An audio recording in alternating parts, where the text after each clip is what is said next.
Assalamualaikum warahmatullahi wabarakatuh. Hai saudara lun yang duduk di bangku DPR di Aceh Selatan. Ni tolong kamu siat di Aceh Selatan di tepat di Kuala Bau. Ni kalon dalam videonya kadikuh pasti kamu di pasti asahan. Singkira ji hana terbegat tanggul atau terihap tanggulnya, pasti tanyo akan dicok habis di laut. Yang di hati-hatinya kuburan madum.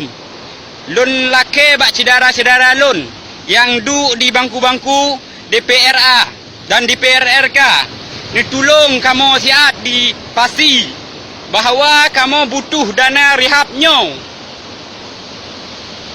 Ni tolong siat saudara-saudara lun yang duduk di buah bupati, buah DPR, ni tolong kamu siat. Kalau hana ni tolong, siatnya kamu akan mengungsi. Lantaran laut kamu hampir kena bak darat kena. Nyo contoh-contoh ji, hai saudara lun, tuah. Nyo dalam sebulan nyo ka dikuh laut laju, saudara lun. Ni tolong siat.